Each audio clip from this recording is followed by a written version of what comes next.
لقد كان لكم في رسول الله أسوة حسنة لمن كان يرجو الله واليوم الآخر وذكر الله كثيرا. وقال تعالى في موضع آخر: وإن لم يستجيبوا لك فاعلم أنما يتبعون أهواءهم ومن أضل ممن اتبع هواه بغير هدى من الله إن الله لا يهدي القوم الظالمين. محترم سامعین کرام، پردہ نشین ماں اور بہنیں، سب سے پہلے اللہ رب العالمین کی تعریف، توصیف، کبریائی، بڑائی، حمد و ثنا لائق و زیبا ہے، جنہوں نے ہم اور آپ کو اس دنیا کے اندر پیدا کیا، بھیجا، عدم سے وجود میں لایا، اور تمام نبیوں پر اللہ رب العالمین کی درود و سلام نازل ہو، خصوصاً ہمارے آخر نبی جناب محمد رسول اللہ صلی اللہ علیہ وسلم پر۔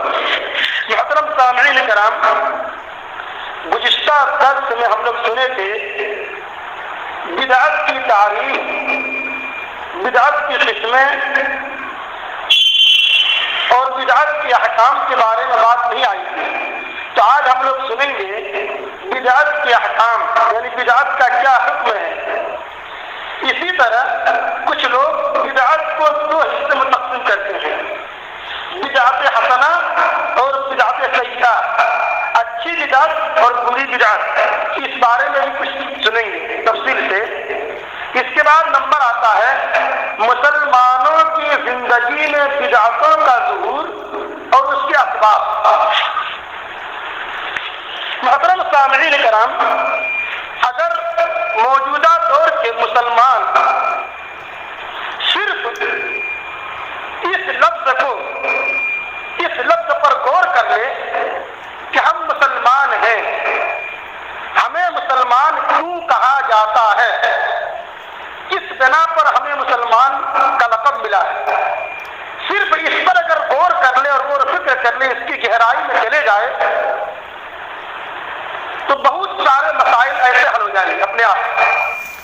عربی میں لفظ مسلم کہتے ہیں کہ اپنی تمام تر خواہشات، اپنی تمام تر مرضی اللہ رب العالمین کے حوالے کر دینا، یعنی اپنے من سے، اپنی مرضی سے، اپنی خواہشات سے ہمیں کچھ نہیں کرنا ہے۔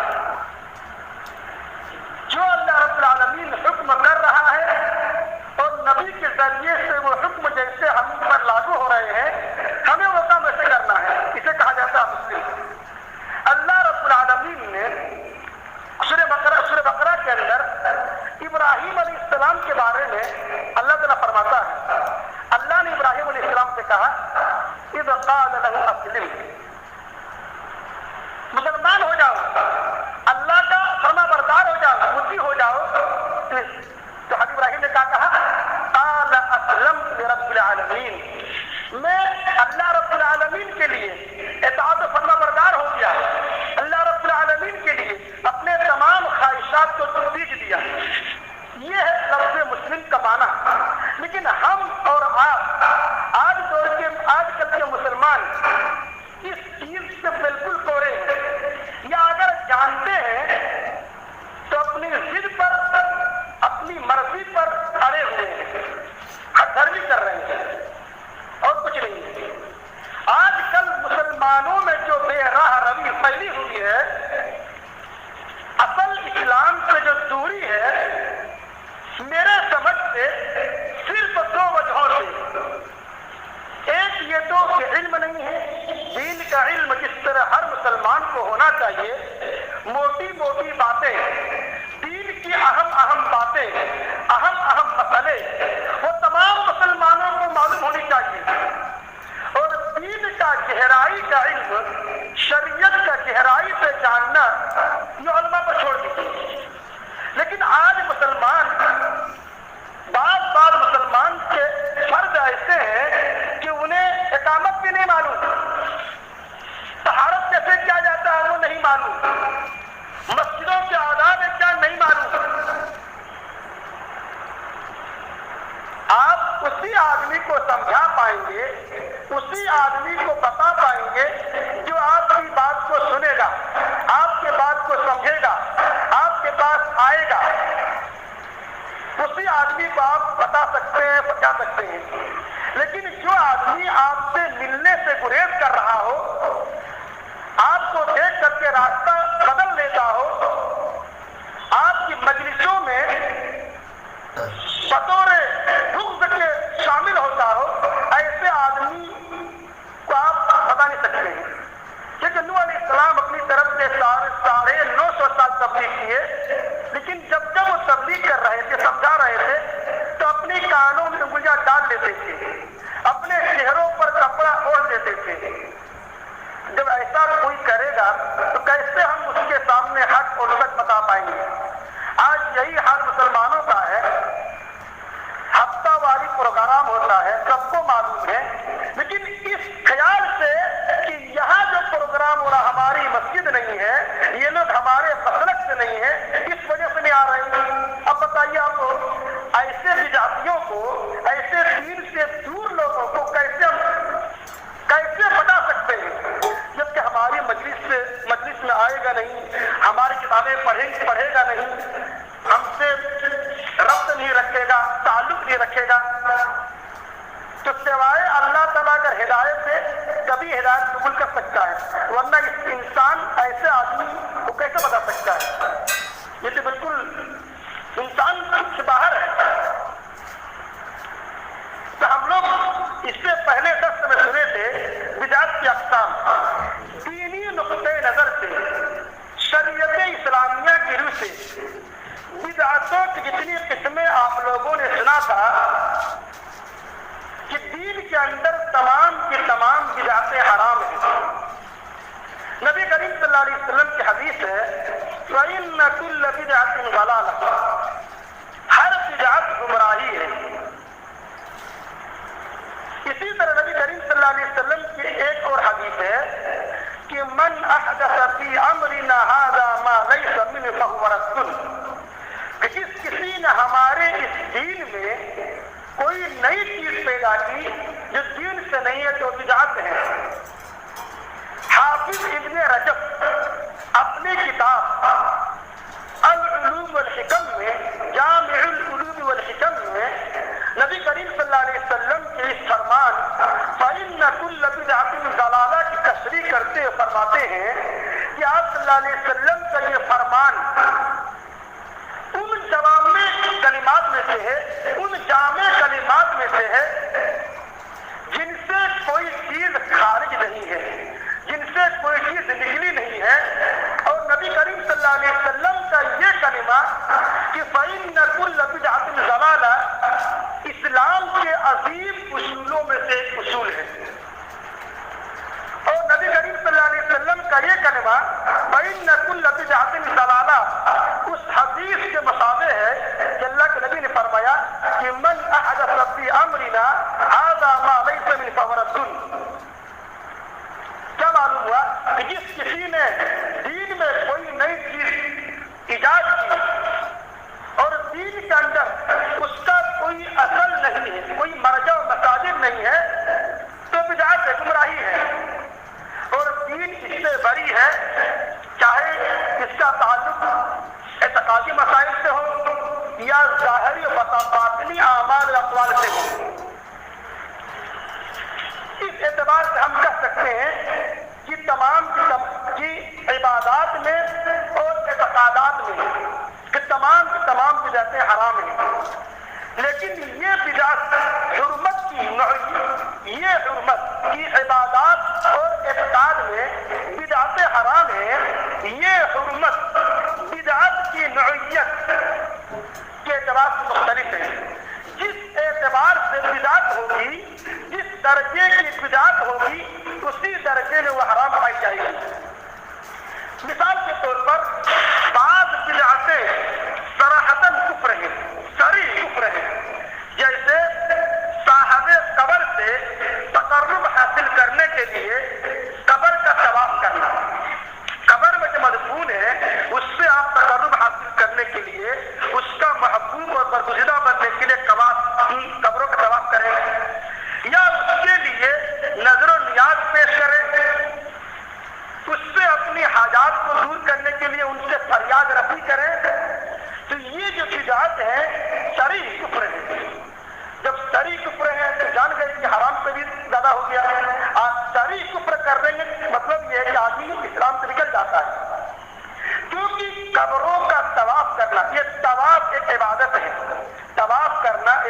ہے، نظر عبادت ہے، ذبیحہ عبادت ہے، تو یہ سب اللہ کے لیے ہے۔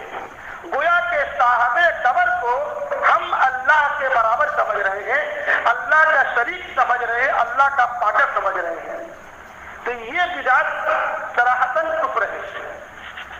یا کچھ گمراہ فرقے ہیں جیسے جہمیہ، معتزلہ وغیرہ، تو اس کے اقوال و افعال۔ اسی طرح بعض بدعتیں وسائل شرک میں آتا ہے، شرک نہیں ہے خود، لیکن شرک کا ذریعہ، شرک کا سامان اس سے بنتا ہے، تیار ہوتا ہے۔ جیسے قبروں پر بلڈنگیں بنانا، تعمیر کرنا، قبروں کے پاس نماز پڑھنا، قبروں کے پاس دعا کرنا، یہ جو اعمال ہیں شرک کے وسیلہ ہیں۔ شرک بننے کا، شرک کا رواج پانے کا ایک ذریعہ ہے۔ بعض بدعتیں فسق اعتقادی ہیں، عقیدے کے اندر فسق پیدا کرتا ہے، جیسے قدریہ، جہمیہ، رافضہ کے اقوال اور دلیل کے خلاف ان کے اعتقادات۔ بعض بدعتیں کفر و معاصی کے ہیں، بعض بدعتیں نافرمانی اور گناہ کے ہیں، جس سے اللہ رب العالمین کی نافرمانی اور گناہ لازم آتا ہے۔ جیسے کوئی یہ نظر مان لے کہ ہم دھوپ میں کھڑے ہو کر روزہ رکھیں گے، یا ہم پیدل چل کے خانہ کعبہ کی حج کریں گے، ایسا ہوتا ہے، لوگ نیت مان لیتے ہیں، یا ہم 2 روز بھوکے رہیں گے۔ یہ سب کیا ہے؟ اللہ رب العالمین کی نافرمانی، معصیت کا کام۔ اللہ رب العالمین نہیں کہا ہے کہ میرے لیے تم بھوکے رہو مسلسل 3 دن 4 دن۔ یہ معاصی اور نافرمانی اور بدعت ہو رہی ہے۔ یا کوئی شادی بیاہ سے کنارہ کش ہو جائے، یا کوئی شہوت جماع کو ختم کرنے کے کھسی ہو جائے، تو یہ گناہ اور معصیت میں بدعت ہے۔ کہ جس درجے میں بدعت ہوگی اسی درجے پر اس پر حرام اور کفر کا حکم لگے گا۔ یہ آپ ہم جان گئے۔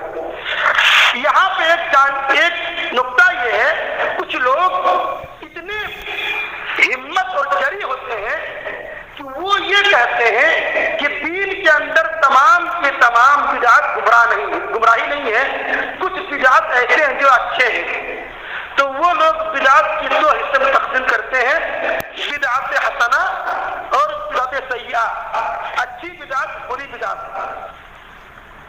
جو لوگ بدعت کو اچھی اور بری پر تقسیم کرتے ہیں وہ لوگ غلطی اور خطا پر ہیں، کیونکہ نبی کریم صلی اللہ علیہ وسلم کی حدیث ہے فَإِنَّ كُلُّ بِدْعَةٍ ضَلَالَةٌ، کہ ہر بدعت گمراہی ہے۔ جب اللہ کے نبی نے کہہ دیا کہ ہر بدعت گمراہی ہے، اور اللہ کے نبی کے بعد آپ کہہ رہے ہیں کہ نہیں کچھ بدعت حسنہ ہے، کچھ اچھی بدعت ہے، تو معلوم ہے اس جملے کو کہہ کر کے آپ کتنا بڑا گناہ کر رہے ہیں۔ اللہ تعالیٰ نے ارشاد فرمایا سورہ حجرات کے اندر کہ یا ایھا الذین آمنوا لا تقدموا بین یدی اللہ ورسولہ واتقوا اللہ، اے ایمان والو اللہ اور اس کے رسول سے آگے نہ بڑھو۔ کیا مطلب اس کا ہے؟ کہ اللہ اور اس کے رسول سے آگے نہ بڑھو کا مطلب ہے کہ اللہ اور اس کے رسول نے جو کام کہہ دیا ہے اس کے برخلاف تم حکم دیتے کسی کو، جیسے اللہ کے نبی نے کہا کہ ہر بدعت گمراہی ہے، اور اب بول رہے کہ نہیں ہر بدعت گمراہی نہیں کی اچھائی ہوتی ہے، تو گویا کہ اللہ اور اس کے رسول کے فرمان سے آپ آگے بڑھ گئے نا۔ اللہ کے رسول نے کہا تھا کہ ہر بدعت گمراہی ہے، اور آپ بول رہے ہیں کہ کچھ بدعت اچھے ہیں، تو گویا کہ اللہ کے رسول کا قول آپ کے قول سے دب گیا۔ کتنی بڑی گناہ کر رہے ہیں اور اس کو پتہ نہیں ہے۔ آگے اللہ تعالیٰ فرما رہا ہے کہ اگر تم ایسا کرو گے، اللہ تعالیٰ فرماتا ہے کہ اے ایمان والو تم لوگ آپس میں جس طرح ایک دوسرے کو بلاتے ہو سیکھ کر کے پکار کر کے، نبی کو ایسا نہ پکارو، ایسا نہ ہو کہ تمہارے اعمال برباد ہو جائیں اور تمہیں پتہ ہی نہ ہو۔ سورہ حجرات میں اللہ رب العالمین فرما رہا تھا کہ آدمی ایسا کرتا ہے، کچھ کام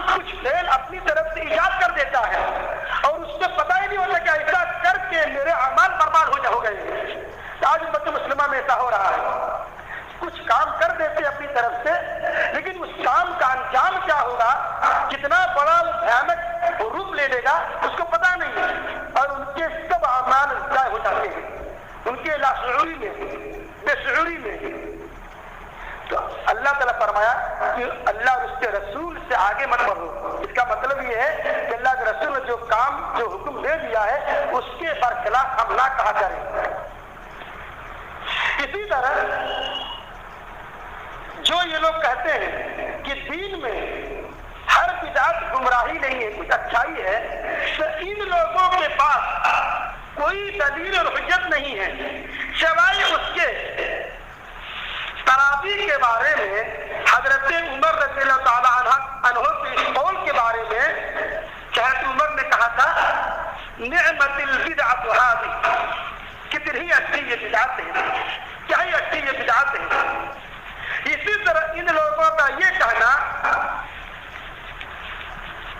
کہ صحابہ کرام کے بعد نبی صلی اللہ علیہ وسلم کے چلے جانے کے بعد بہت ساری چیزیں روپذیر ہوئی جن پر سلف نے کوئی نکیر نہیں کی۔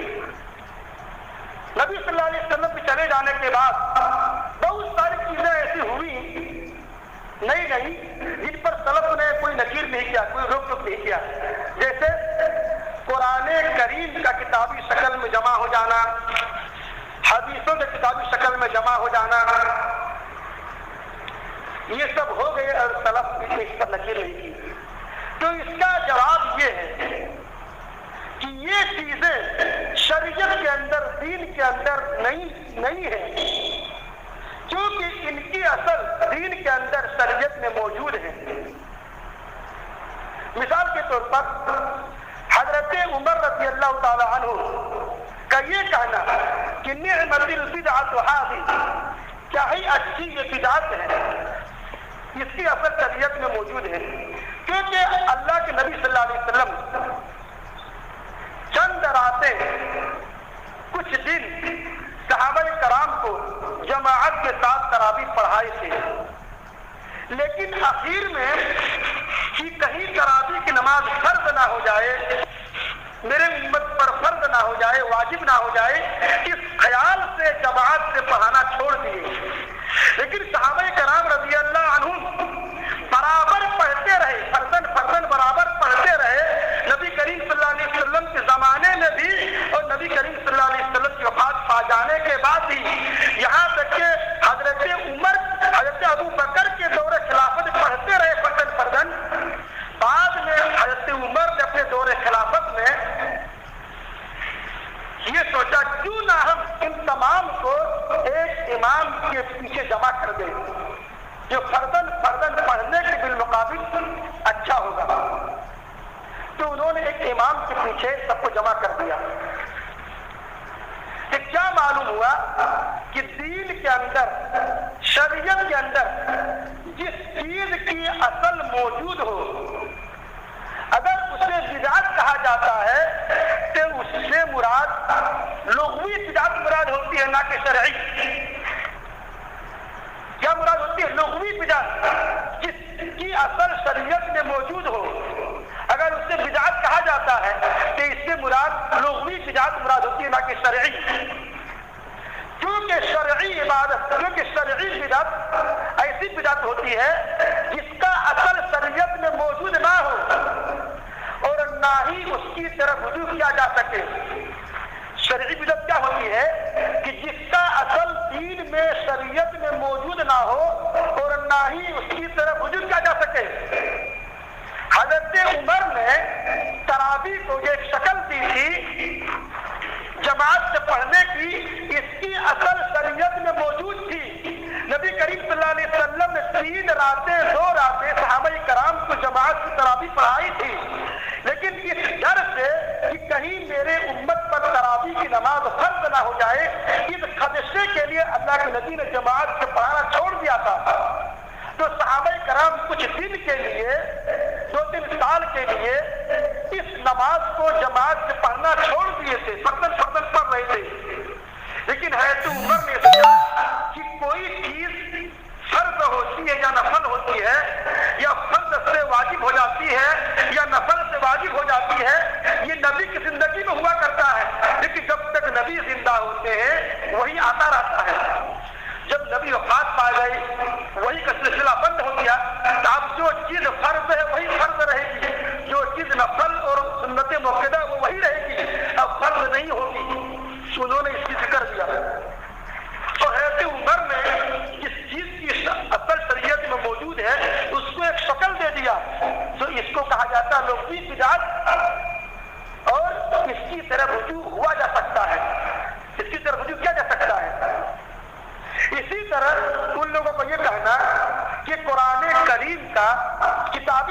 دے دینا، جمع کر دینا ایک صحیفے کے اندر، کہ اس کی بھی اصل شریعت میں موجود ہے، کیونکہ نبی کریم صلی اللہ علیہ وسلم نے صحابہ کرام کو قرآن کریم لکھنے کا حکم دیا تھا، لیکن صحابہ کرام نے قرآن کریم کو متفرق طور پر، الگ الگ طور پر لکھا تھا،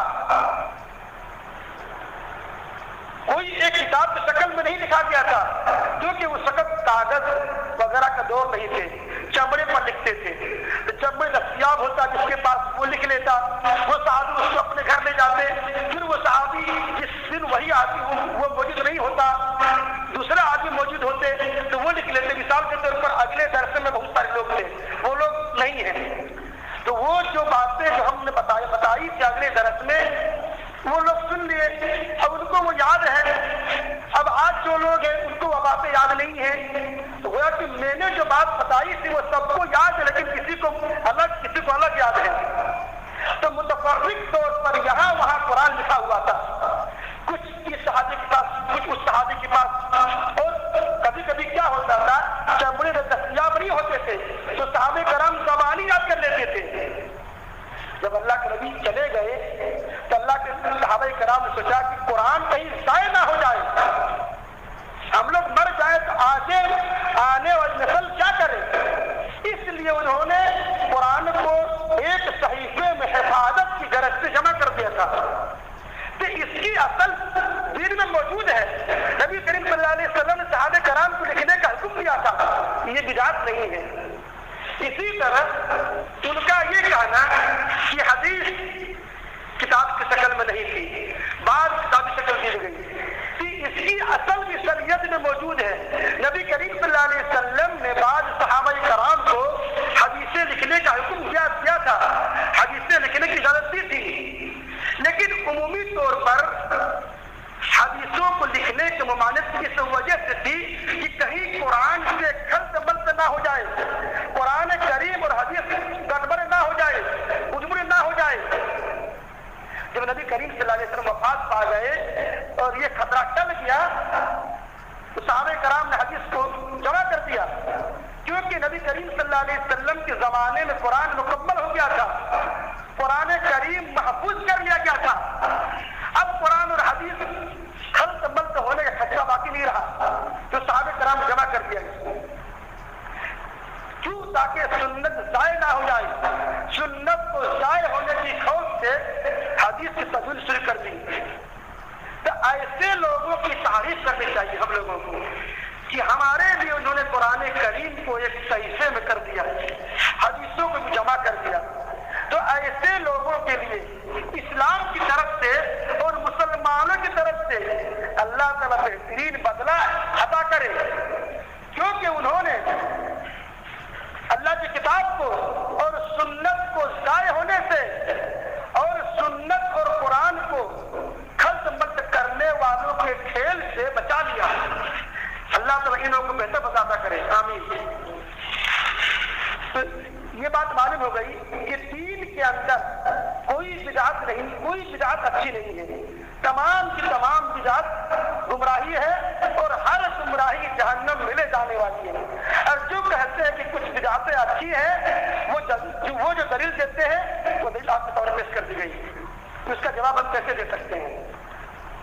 گویا کہ یہ کہہ کر کے وہ نبی کے قول سے بھی آگے بڑھنا چاہتا ہے، جبکہ اللہ نے منع کیا ہے اس کو، نبی کے قول سے، نبی کی بات سے آگے نہ بڑھا کر۔ اب ہم لوگ آتے ہیں کہ مسلمانوں کی زندگی میں بدعتوں کا ظہور اور اس کے اسباب۔ اولاً پہلی دو مسئلے اس کے تحت مسلمانوں کی زندگی میں بدعتوں کا ظہور، اس کے تحت دو مسئلے ہیں۔ پہلا مسئلہ یہ ہے کہ بدعتوں کے ظہور کا وقت، بدعتوں کا ظہور کا وقت۔ شیخ الاسلام ابن تیمیہ فرماتے ہیں کہ لوگوں کو یہ بات جاننی چاہیے کہ عام طور پر جو بدعتیں ظاہر ہوئی وہ خلفائے راشدین کے آخری دور خلافت پر جمع ہوئی، علوم اور عبادات کے تعلق سے۔ فرماتے ہیں شیخ الاسلام کہ یہ بات لوگوں کو جاننی چاہیے کہ علوم اور عبادات کے تعلق سے جو بدعتیں ظاہر ہوئی وہ خلفائے راشدین کے دور خلافت کے آخری دور میں ظاہر ہوئی، اور نبی کریم صلی اللہ علیہ وسلم نے اس بات کی خبر بھی دے دی تھی۔ اللہ کے نبی نے فرمایا کہ انه من يعش منكم بعدي فسيرى اختلافا كثيرا فعليكم بسنتي وسنة الخلفاء الراشدين المهديين، کہ میرے بعد تم میں سے جو شخص زندہ رہے گا بہت زیادہ اختلافات دیکھے گا، تو ایسی صورت میں، ایسی کنڈیشن میں تم میری سنت کو اور میرے خلفاء راشدین کی سنت کو لازم پکڑنا۔ تو علوم اور عبادات کے تعلق سے جتنی بھی بدعتیں ظاہر ہوئی وہ خلفاء راشدین کے دور خلافت کے آخری زمانے میں ظاہر ہوئی۔ مثال کے طور پر جو بدعتیں سب سے پہلے ظاہر ہوئی ان میں انکار تقدیر، انکار عمل، تشیع اور خوارج، یہ بدعتیں خلفاء راشدین کے آخری دور میں ظاہر ہو گئی تھی۔ کوئی گروہ تقدیر کا انکار کر رہا تھا، تقدیر کو مان ہی نہیں رہا تھا، کوئی گروہ عمل کا انکار کر رہا تھا، کیونکہ تقدیر میں اگر کسی آدمی کو برا ہونا لکھ دیا ہے تو عمل کا کیا فائدہ، ان کے مطابق، ان کے نتیجے، ان کی سوچ کے مطابق۔ اسی طرح تشیع، کچھ لوگ صرف اہل بدعت کی ادب احترام کرتے تھے اور تمام صحابہ کرام کو ادب نہیں کرتے تھے، اس کو لے کر کچھ لوگ الگ ہو گئے، تشیع، اور کچھ لوگ خوارج جو حضرت علی اور معاویہ رضی اللہ تعالی عنہما دونوں کو کہتے تھے یہ لوگ کافر تھے۔ تو یہ جو گروہ ہے خلفاء راشدین کے آخری دور میں ظاہر ہو گئے تھے، اور صحابہ کرام موجود تھے، اور صحابہ کرام نے ان بدعتیوں کی گرفت کی، پکڑ کی اور ان سے جنگ کر کے ان کو ختم کیا۔ اس کے بعد جو بدعت ظاہر ہوئی وہ ہے اعتزال کی بدعت۔ پھر اس کے بعد مسلمانوں میں طرح طرح کے فتنے مبتلا ہوئے۔ اس کے بعد جو بدعتیں ظاہر ہوئی اختلافات میں، خیالات میں اختلافات، آراء میں، خیال میں اختلافات، اور بدعات اور نفس پرستی کی طرف میلان، جھکاؤ۔ اس کے بعد جو بدعتیں ظاہر ہوئی صوفیت، قبروں پر تعمیر کرنے کی رواج، یہ کب ہوئی؟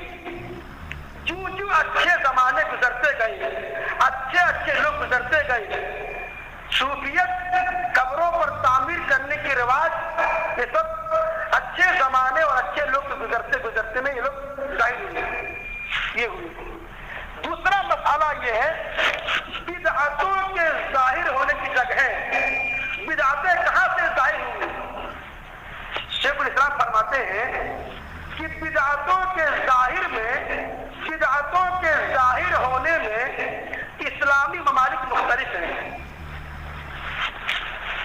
اور فرماتے ہیں کہ وہ بڑے بڑے شہر جہاں صحابہ کرام رضی اللہ عنہم سکونت پذیر تھے، جہاں صحابہ کرام رضی اللہ عنہم بسے تھے، اور جہاں سے علم و ایمان کی قندیلیں روشن ہوئی، علم و ایمان کی کرنیں پھوٹی، وہ 5 شہر ہیں، دونوں حرم مکہ اور مدینہ، دونوں عراق، بصرہ، کوفہ اور شام، یہ 5 بڑے بڑے شہر ہیں۔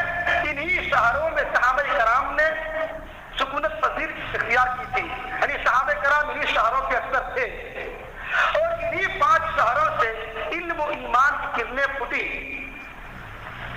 اور انہی شہروں سے عبادات اور فقہ کی کرنیں پھوٹی، اور انہی شہروں سے سوائے مدینہ نبویہ کے چھوڑ کر کے انہی شہروں سے اعتقادی بدعت کا ظہور ہوا۔ مدینہ نبویہ کو چھوڑ کر کے انہی شہروں سے عقیدے کے اندر جو بدعات ہوتی ہے وہ ظاہر ہوئی۔ کوفہ سے شیعیت اور ارجاء کی بدعت رونما ہوئی اور بعد میں دوسرے شہروں میں پھیلی۔ بصرہ سے معتزلہ، اعتزال،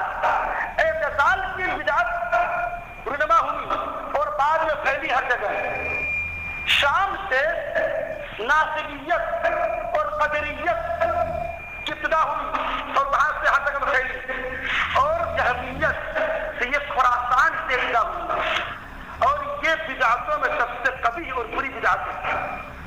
تو ان شہروں سے، ان اسلامی شہروں سے، اسلامی ممالک سے اعتقاد کے اندر، عقیدوں کے اندر بدعت رونما ہوئی۔ اور یہ ایسا کیوں ہوا؟ مدینہ طیبہ سے دوری کی وجہ سے۔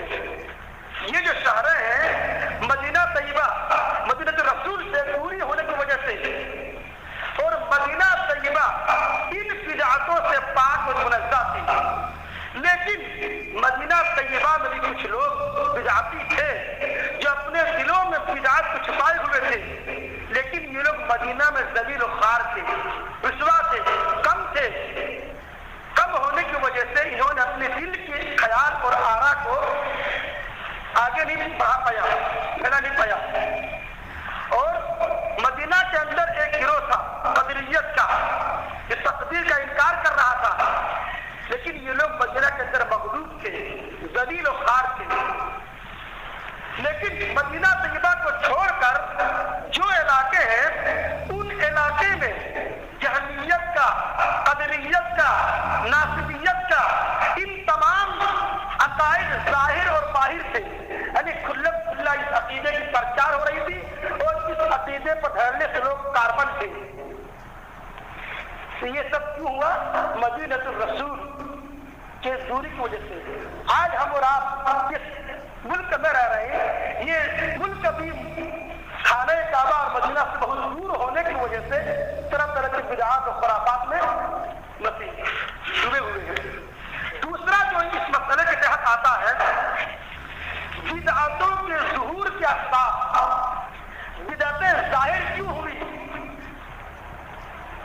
اللہ کے نبی صلی اللہ علیہ وسلم فرماتے ہیں کہ اللہ رب العالمین کی ایک آیت ہے کہ وَأَنَّ هَذَا صِرَاطِي مُسْتَقِيمًا فَاتَّبِعُوهُ، اللہ تعالیٰ نے فرمایا کہ یہ میرا سیدھا دین ہے، یہ میرا سیدھا راستہ ہے، فَاتَّبِعُوهُ، اسی راستے کی اتباع کرو، اسی راستے کی پیروی کرو، وَلَا تَتَّبِعُوا السُّبُلَ، اور راستوں کی پیروی مت کرو، کیونکہ راستوں کی پیروی کرو گے تو یہ راستے تمہیں میرے راستے سے الگ کر دے گی۔ اس آیت کی تشریح میں عبداللہ بن مسعود فرماتے ہیں کہ اللہ کے نبی نے فرمایا، ہم بیٹھے ہوئے تھے صحابہ کرام کی مجلس میں، کہ اللہ کے نبی نے ہم صحابہ کرام کی مجلس میں ایک لکیر کھینچی اللہ کے نبی نے، اور کہا کہ یہ راستہ اللہ کا راستہ ہے، وَأَنَّ هَذَا صِرَاطِي مُسْتَقِيمًا، یہ راستہ سیدھا راستہ ہے جو اللہ کو جاتا ہے جنت کو، اور اس سیدھے لکیر کے دائیں بھی دو لکیریں کھینچی اور بائیں بھی دو لکیریں کھینچی، اور اللہ کے نبی نے کہا کہ ان راستوں پر نہ چلو، کیونکہ ان راستوں میں سے ہر ایک راستے پر شیطان بیٹھا ہوا ہے جو تمہیں اپنی طرف کھینچ رہا ہے، اپنی طرف میلان کر رہا ہے۔ اللہ کے نبی نے کھل کے بتا دیا کہ جو سیدھا جو راستہ ہوتا ہے، حق کا جو طریقہ اور مذہب ہوتا ہے، وہ ایک ہوتا ہے، اس لیے تم راستے پر چلو، راستوں پر نہ چلو۔ جو آدمی قرآن و حدیث سے روگردانی کرے گا، قرآن و حدیث کو چھوڑ کر کے دیگر لوگوں کے خیال اور افکار کو اپنے لیے مرجع و مصادر مانے گا، تو وہ اللہ رب العالمین کے فرمان کے مطابق جنت کے راستے سے ہٹ کر اور راستے پہ چلے گا۔ اب خلاصہ یہ ہے کہ بدعت کے ظہور کے اسباب کیا کیا ہے، بدعت کیسے ظاہر ہوتے ہیں۔ بدعت کے ظاہر ہونے کے جو اسباب ہیں ان میں سب سے پہلا جو سبب ہے دینی احکام سے لا علمی اور جہالت، دین کا صحیح علم نہ ہونے کی وجہ سے اور جہالت کا زور دورہ ہونے کی وجہ سے۔ جو زمانہ گزرتا گیا، لوگ آثار رسالت نبی کریم صلی اللہ علیہ وسلم کی حدیثوں سے دور ہوتے گئے، علم کم ہوتا گیا، جہالت پھیلتا گیا۔ جیسا کہ اللہ کے نبی نے اس بات کی خبر دی تھی کہ کیا خبر دی تھی کہ انہ من یعش منکم بعدی فسیرى اختلافا کثیرا، کہ جو آدمی میرے بعد زندہ رہے گا وہ ذرا اختلافات دیکھے گا۔ اسی طرح اللہ کے نبی صلی اللہ علیہ وسلم نے فرمایا کہ اللہ کے نبی نے فرمایا کہ ان اللہ لا يقبض العلم ينتزعه، ان اللہ لا يقبض العلم انتزاعا ينتزعه من العباد ولكن يقبض العلم بقبض العلماء حتى اذا لم يبق عالما اتخذ الناس رؤوسا جهالا فافتوا بغير علم فسئلوا فافتوا بغير علم فاضلوا واضلوا۔ بخاری کا حدیث ہے کہ اللہ کے نبی نے فرمایا کہ اللہ تعالیٰ علم کو لوگوں کے دلوں سے کھینچ کر نہیں نکالے گا۔ اللہ تعالیٰ علم کو لوگوں کے دلوں سے کھینچ کر نہیں نکالے گا، بلکہ عالموں کو ختم کر کے علم کو نکالے گا، عالم کو اٹھا کر کے علم کو اٹھا لے گا، یہاں تک ایک وقت ایسا آئے گا کہ کوئی عالم نہیں بچے گا۔ تو لوگ کیا کریں گے؟ رؤوس الجہالہ، جاہلوں کو سردار بنا لیں گے، جاہلوں کو قاضی بنا لیں گے۔ تو فسئلوا فافتوا بغیر علم، تو ان جاہلوں سے مسئلے پوچھے جائیں گے تو وہ لوگ بغیر علم کے فتویٰ دیں گے۔ فضلوا واضلوا، خود گمراہ ہوں گے اور بھی گمراہ بھی کریں گے۔ ایسا ہو رہا کہ نہیں ہو رہا؟ آج لوگوں میں صحیح دین کا عالم، اہل حدیث جماعت کو چھوڑ کر، اہل حدیث جو جماعت ہے اس جماعت کو چھوڑ کر اور مذہبوں میں اور جو مسالک ہیں ان مسالک میں صحیح علم رکھنے والے عالم نہیں ہیں۔ جب صحیح علم والے عالم نہیں ہیں تو جو عالم ہے ان کو لوگوں نے سردار بنا دیا۔ اب ان سے لوگ مسئلے پوچھتے ہیں، فتویٰ پوچھتے ہیں، کیا کرتے ہیں؟ فافتوا بغیر علم، بغیر صحیح علم کے بتا دیتے ہیں مسئلہ۔ اغلو، خود گمراہ ہے اور گمراہ کر رہے ہیں لوگوں کو۔ اس سے کیا معلوم ہوا کہ جب علم اور عالم نہیں رہیں گے تو بدعتیوں کا کام تیزی کے ساتھ چلے گا، بدعت پھلے گا اور پھولے گا۔ کب؟ جب صحیح عالم صحیح علم والے نہیں رہیں گے۔ تو کیا معلوم ہوا کہ جب تک صحیح عالم رہیں گے، صحیح علم رہے گا تو بدعتیوں کو پنپنے کا، بدعتوں کا عام ہونے کا ذریعہ بند ہو جائے گا، ان کے راستے بند ہو جائیں گے۔ تو بدعتوں کا ظاہر ہونے کا سب سے بنیادی وجہ ہے دین سے لا علمی، دین سے جہالت۔ ایک تو آدمی جانتا نہیں ہے، پہلی غلطی اللہ نے کہا کہ دین کے موٹے موٹے علم جان لو، نہیں جان رہا ہے۔ دوسری غلطی کہ جہاں علم مل رہا ہے، جہاں سے صحیح علم ان کو ملتا وہاں شریک بھی نہیں ہو رہا ہے، دوسری غلطی کر رہا ہے۔ جب دو غلطی کریں گے تو حق کہاں سے ملے گا آپ کو؟ اللہ تعالیٰ فرماتا ہے کہ ہم ہدایت اسی کو دیتے ہیں جو ہدایت کی طرف رکھتا ہے، جس کے اندر ہدایت پانے کی لالچ ہوتی ہے، شوق جذبہ ہوتا ہے۔ اللہ کے نبی کی حدیث ہے من یرید اللہ یفقہہ خیرا فی الدین، اللہ تعالیٰ جس کے ساتھ بھلائی کا ارادہ چاہتا ہے اس کو دین میں سمجھ عطا کر دیتا ہے۔ اسی طرح اللہ کے نبی کی حدیث قدسی ہے کہ اللہ تعالیٰ فرماتا ہے کہ اگر تم میری طرف ایک قدم بڑھاؤ گے تو ہم 10 قدم بڑھائیں گے، اگر تم میری طرف چل کے آؤ گے تو میں دوڑ کر آؤں گا، ہم تو چل ہی نہیں رہے ہیں، تو اللہ تعالیٰ کہاں سے ہمارے پاس آئے گا؟ تو اور اللہ تعالیٰ نے فرمایا ایک جگہ اور سرجاد میں کہ جو قوم خود اپنی حالت بدلنا نہیں چاہتی ہے تو ہم بھی ایسے قوم کی حالت بدلتے نہیں ہیں۔ قوم ہے، کوئی قوم بدعات و خرافات میں ڈوبی ہوئی ہے یا دین سے بے دور ہے، اس کو اپنی حالت بدلنے کی فکر نہیں ہے، غرض نہیں ہے، تو اللہ تو کیا پڑی ہے کہ وہ آپ کی حالت بدلے؟ مثال کے طور پر ہم مسلمان پریشان حال ہیں، اتنا سب کچھ ہو جانے کے بعد صحیح دین پر نہیں آ رہے ہیں، تراش نہیں رہے ہیں تو اللہ تعالیٰ ہماری حالتوں کی اصلاح کیسے کرے گا؟ جبکہ ہماری حالت خراب ہے، خود ہمیں اس کی فکر نہیں ہے۔ دوسرا وجہ بدعتوں کے ظاہر ہونے کا دوسرا وجہ کیا ہے؟ دوسرا وجہ یہ ہے خواہشات کی پیروی، نفس پرستی، اپنے نفس کا غلام ہو جانا۔ اللہ رب العالمین نے بڑی پیارے اللہ کے ساتھ فرمایا اللہ کے نبی سے کہ فَإِن لَّمْ يَسْتَجِيبُوا لَكَ فَاعْلَمْ أَنَّمَا يَتَّبِعُونَ أَهْوَاءَهُمْ وَمَنْ أَضَلُّ مِمَّنِ اتَّبَعَ بِغَيْرِ هُدًى مِّنَ اللَّهِ۔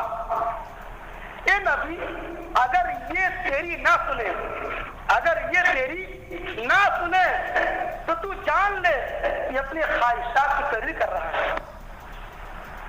کتنی واضح انداز میں قرآن اللہ نے بتا دیا کہ نبی اگر یہ لوگ تیری نہ سنیں گے فعلم، تو تم جان لو کہ یہ لوگ اپنی خواہشات کی پیروی کر رہے ہیں۔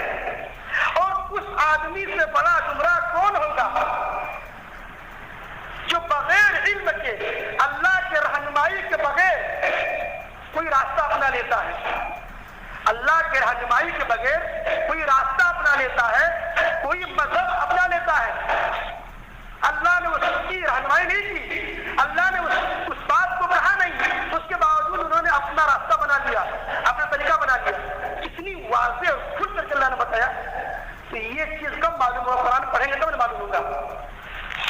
بڑے مزے کی بات تو یہ ہے ان کے جاہلوں میں کچھ دیر کے دماغ کیا جا سکتا ہے، چل بھائی یہ جاہل نہیں جانتے ہیں، لیکن ان کے عالم ان کے جاہلوں سے، اپنے جاہلوں سے یہ کہتے ہیں کہ بھائی تم قرآن نہ پڑھو، گمراہ ہو جاؤ گے۔ جب ایسے پیغام پہنچائیں گے آپ عوام کو، پبلک کو، تو جو قرآن پڑھنے کا شوق جذبہ رکھیں گے آپ کی بات کو سن کر کے دل سے گمراہ ہو جائیں گے، قرآن سے دور ہو جائیں گے۔ اس کا مطلب جانتے آپ کیا کر رہے ہیں؟ اللہ نے کہا قرآن میں وَلَقَدْ يَسَّرْنَا الْقُرْآنَ لِلذِّكْرِ فَهَلْ مِن مُّدَّكِرٍ۔ ہم نے اس قرآن کو آسان بنایا نصیحت کرنے والوں کے لیے، نصیحت پانے والوں کے لیے، غور فکر کرنے والوں کے لیے ہم نے اس قرآن کو آسان بنایا۔ اور آپ بتا رہے کہ قرآن مشکل ہے؟ ارے بھائی رسول کی بات سے تو آگے بڑھ گئے، اللہ کے بات سے بھی آگے بڑھ گئے۔ اللہ کی عزت اور شان کے چکر میں اللہ کی گستاخی ہو گئے تم لوگ۔ پتا نہیں لوگ ان کے ذہنوں میں خبیث سوچ، یہ بالکل گھٹیا سوچ کہاں سے آتا ہے؟ یہ تمام کی تمام مطالعہ کریں گے کتابوں کی، سیرت کا، تاریخ کا، اسلام کا، تو پتہ چلے گا یہ تمام کی تمام سوچیں اور تمام کی تمام غلط خیال، غلط افکار یہودیوں نے پیدا کیا مسلمانوں کے اندر۔ یہودیوں نے سوچا، آپ غور کریں کہ اسلام کے سب سے بڑے دشمن یہودی، خود قرآن نے کہا کہ مسلمانوں کے سب سے بڑے دشمن یہودی۔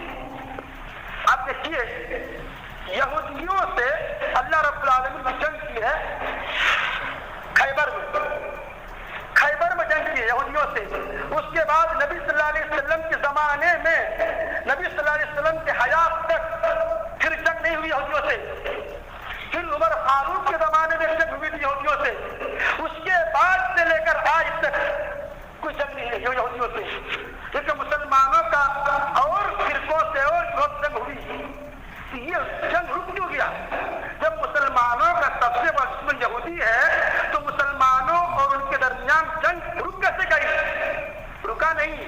یہ لوگ سمجھ گئے کہ ہم طاقت کے زور سے، تلوار کے زور سے ہم مسلمانوں سے جیت نہیں سکتے، مسلمانوں سے جنگ کر سکتے، لہذا مسلمانوں کے اندر اندرونی اختلافات پیدا کرو، اس کو خود ڈھونڈ ڈالو، اس کے اندر کا فرقہ پیدا کرو، ان کو خود گروہ میں بانٹ دو، ان کو ایک دوسرے سے لڑا دو۔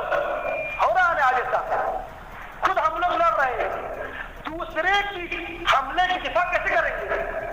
خود ہم لوگ اندرون میں ہم لوگ پھٹے ہوئے ہیں، جبکہ اللہ تعالیٰ نے کہا تھا کہ جب جنگ ہو تو ایسی حالت میں تم آپس میں نہ لڑنا۔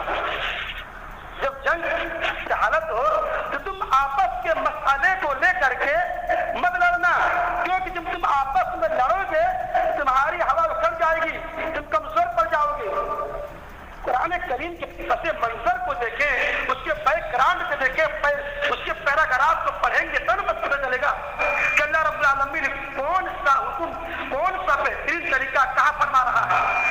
سے دوری ہے، حدیث سے دوری ہے. ایک تو جاہل ہے، نہیں پڑھنا جانتے ہیں، تو جو اہل علم کی مجلس ہے وہاں بھی آپ پہنچ نہیں رہے. تو دین میں بدعت کے ظہور کا جو سبب ہے، دوسرا سبب خواہشات کی پیروی. اس کے بعد اللہ تعالیٰ نے فرمایا ایک جگہ اور کہ افرأیت من اتخذ الہہ ہواہ وأضلہ اللہ علی علم وختم علی سمعہ وقلبہ وجعل علی بصرہ غشاوہ.